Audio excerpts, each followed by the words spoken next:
Hey guys, welcome back to Dante's Jurassic Reviews, and I'm here to review the Strike and Roar Giganotosaurus, or Giganotosaurus, however you pronounce it. I'm going to pronounce it as Giganotosaurus because that's how they said it in the movie, even though when I was a kid I always called it Giganotosaurus. But yeah, I finally found one. I just went to my local Target, and I was actually doing an Instagram live when I was looking for, because mostly I do that sometimes on my Instagram. And I was looking for the Transformers Studio Series 86 Sludge, which I haven't found them yet. But I was checking. Sorry guys, that was Freddy. He just barked right now. But yeah, I was looking for 86 Sludge. They didn't have them there, but they did have the 2-packs there. The Kilowatts with Pyroraptor and Dr. Alan Grant with Dimetrodon, which I was gonna get those and the Hammond Collection Alan Grant, because I didn't see 86 Sludge there and the Giganotosaurus wasn't there. So I decided to go to the Transformers section to look for 86 Sludge. When I was walking to the Transformers section, he was right there in the Transformers section, not in the Jurassic World aisle. So I decided to get him instead of those 3 figures. And I was surprised because he was the last one there. The Giganotosaurus was the last one there. They had the price tag there, which I saw like last month, but he wasn't there. But now he appeared at my local Target, which is cool because I really like this figure. It was my second most anticipated figure of this year, even though most people hate this figure, and I don't know why they hate it, because of the stupid gimmick. But well, lately people have been complaining about Mattel lately, but I don't care. I like this figure. But before we get onto the review, let's get onto the packaging, which is going to be hard to do because it's a big box.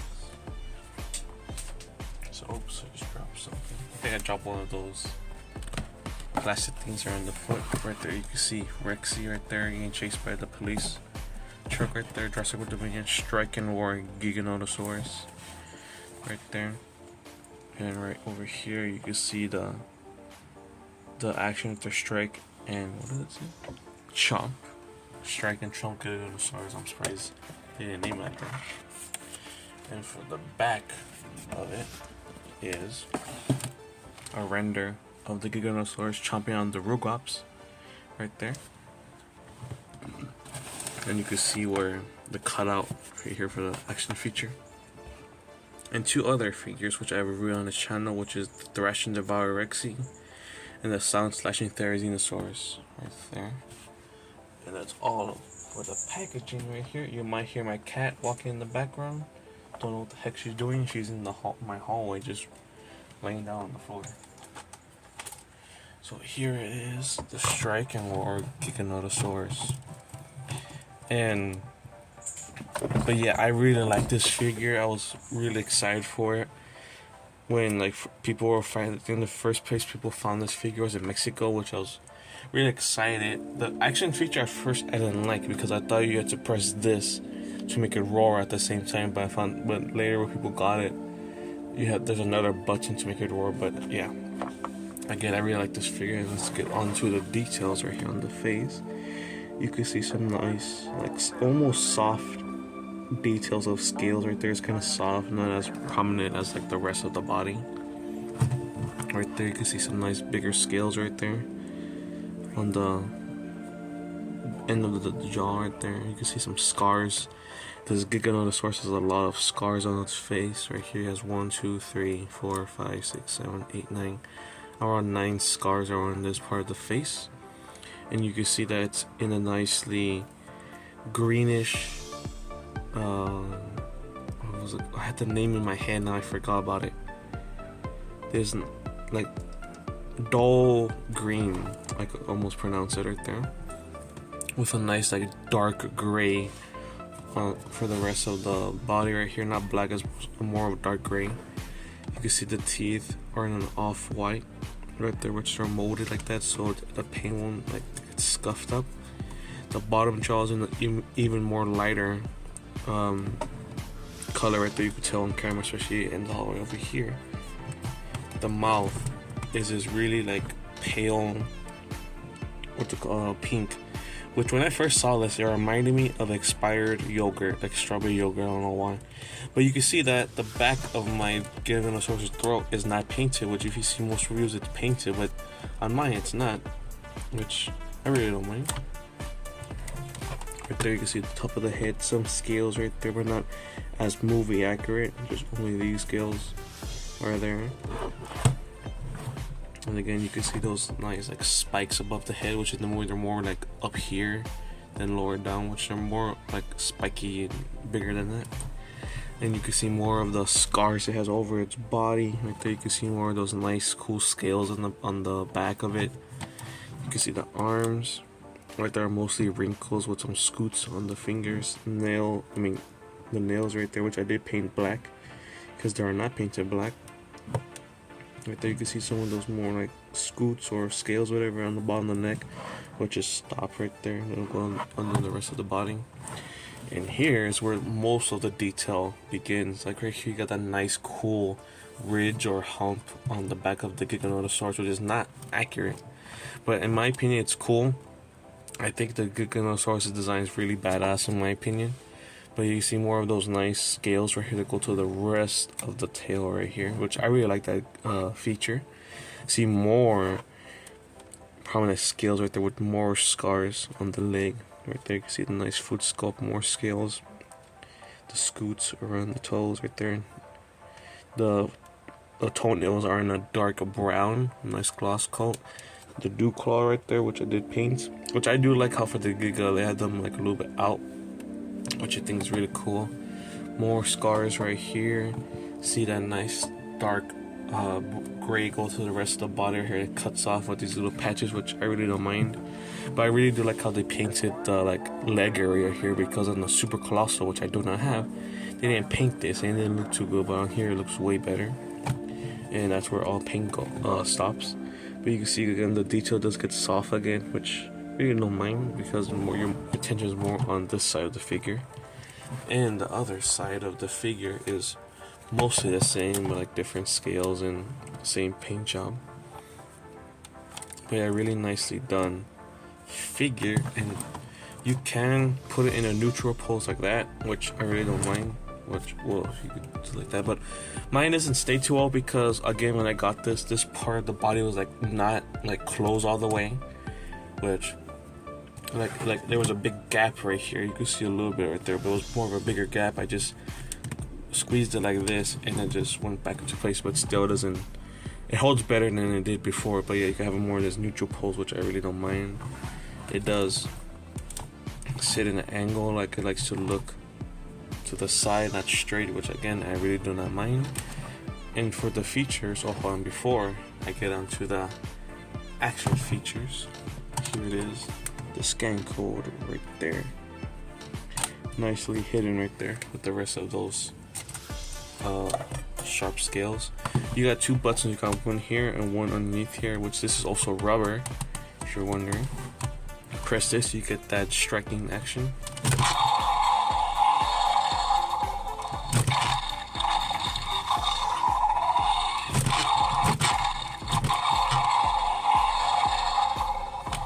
With some nice sound effects. Only has two sound effects. I really do not mind this feature. People hate on it and I don't know why. It's because you can't put a neutral pose, even though you can. Right there, like that. Like that. I don't know why people hate on this figure. You got another button underneath here, which will play its roaring mechanism.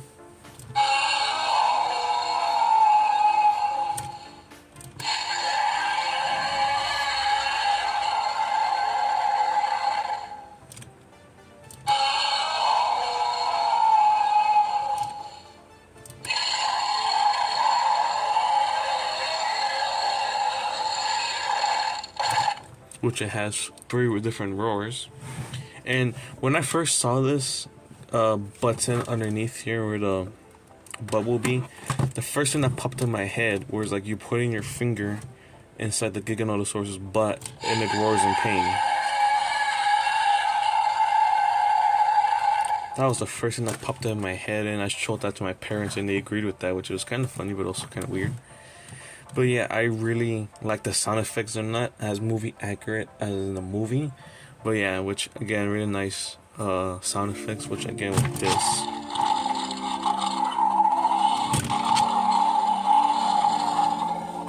Sounds cool, like if you have like a building that's like easily that's like destructible with this figure, which would be cool. Again, I don't know why people hate on this figure. I know because of this, but people have been complaining about.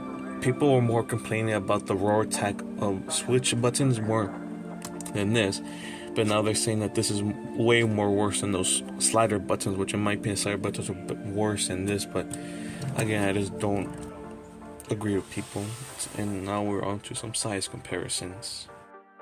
And here are some figures to size comparison. Here it is with Dr. Ian Malcolm, which is not the Hammond collection because I missed out on that figure because now it's really hard to find. But yeah, you could see in the Dominion spoiler alert where I did that cool thing with the locust with on fire with the stick. That was a cool moment in the movie. And here it is with Beta, right there, towers over Beta. And here he is with Ghost, right there. I don't have the Power Raptor yet, but I'm hoping to get him soon. Here it is with the World War Triceratops. Right there again, towers over the trike. And here it is with, you can hear it already, the Therizinosaurus, which towers over the Giga, or the Giga towers over the Thera, but the Thera is more, have a longer neck than that. But yeah, the Giga, cool moment when they two fought each other, which is a cool detail, which if you didn't know, when the Giga bit the hand of the Thera, it broke off one of its claws, which is a really cool detail, which I didn't even notice when I saw the movie in theaters until I got it on DVD, which I will be doing a movie review because I watched it around like 5 times already and I'm ready to get my thoughts on it. So there it is with the Therizinosaurus. And here it is with the Thrash and Devour Rexy right there, which you can tell the Giga is taller than the Rexy, which let me get him like this. Right there. You can see from the head that the Giga is taller than Rexy. Same with the hump right here. They're around about like the same size almost.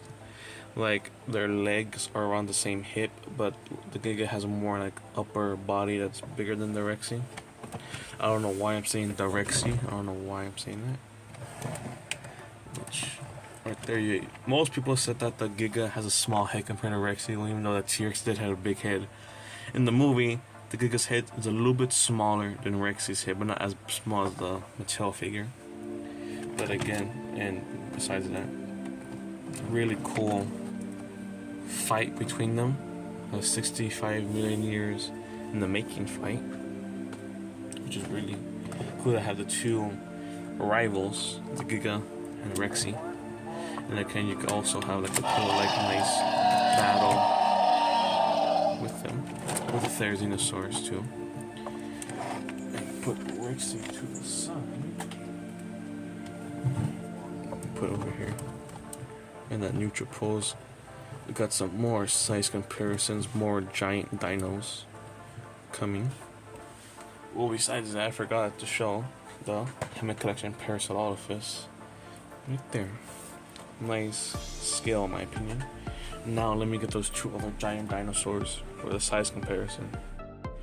And here it is with the Extreme Chomping Spinosaurus, which again will be hard to do a size comparison right here. But you can see that the Giga is taller than the Spino, even though they're almost the same height, even though if you count the sail on the Spino.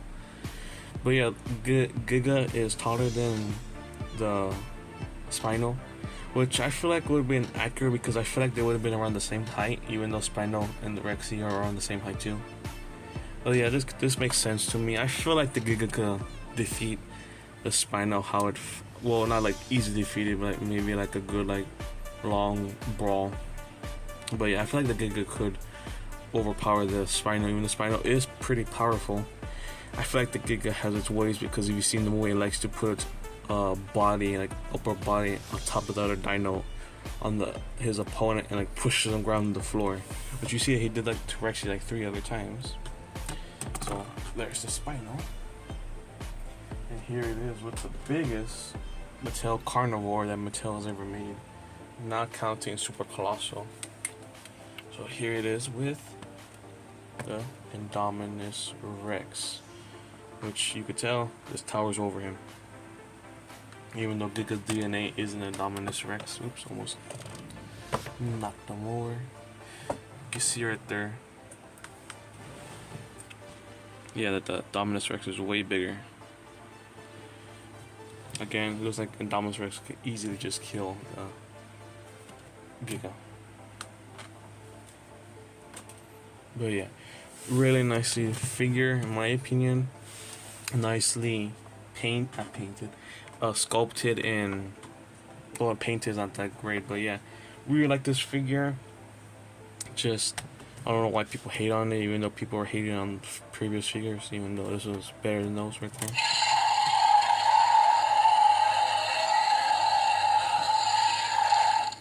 But yeah, really nicely sound effects. That's one thing I like about this figure. The sound effects are really awesome. Probably the third loudest figure Mattel's ever made. The loudest they made was the Epic Roaring, and second is the Therizinosaurus. But yeah, really nicely figured. Get them before they're gone, because on eBay they're going around $100, which I don't know why people are saying it for $100, even though it's worth that like $40, and it just topples over. But yeah, also another thing is that if you don't like having it like that, like floppy, and you want to more have it like this kind of pose, put like 2 toothpicks like right here. Put like 2 of them, because 1 doesn't do it well, but 2 does it well, to have it more in this more neutral pose. Because if you have it like this normally and you press the roaring gimmick, it will just unhook. It will just unhook from that thing. But when you put the 2 toothpicks there and you press that roaring gimmick, it will stay in place, not flop over. But if you do this gimmick, it will break the toothpicks. But yeah, really nicely done figure, nicely sculpted, and nice sound effects. And I'm really hoping we do get an eventual Hammond Collection Giganotosaurus, even though that might take a good year maybe, even though they already posted the Hammond Collection T-Rex, even though it's only been like around for like 5 months. It's a Hammond Collection. But yeah, really hoping we get a Giganotosaurus Hammond Collection. And have you seen that Marco makes that mod to his, where he like made it posable and painted the rest of the figure, which I'm not gonna make it posable because I like it. I like the gimmick, but I will get another Giganotosaurus when I find one in stores and do that customization onto it. But I will be doing the mod he did where he got a heat gun and like make the head a little more thinner, because in the movie, like, that's accurate, it's supposed to be that thin, but you can see right there it just does not. As you can see that the head is way more wide than the actual movie was, which I will post a picture right now of how in the movie it looked like. So in the later I'm gonna be posting a video like an update of me not doing it on camera, but showing that I did the mod right here, which I'm gonna make the head more skinny, and I'm gonna be painting that scar it has on its lip, where it's like peeled off, which I'm gonna be doing maybe right after this video. But yeah, amazing figure. Can't wait to do those customizations on him soon. I'm not gonna be doing a posable joint like I said, or rather get another one. And it's just a really nice figure. One of my second anticipated figure, and my number 1 will be 86 Sludge, which I have not found yet, but when I do find him, I will do a review on him soon. And yeah, just a good figure. Now I can finally have the 4 giant carnivores from the franchise, the Dominus, Spino, T-Rex, and Giganotosaurus, which is really cool. And if you like this review, please like, comment, subscribe on this video, and I'll see you in the next video. Thanks for watching.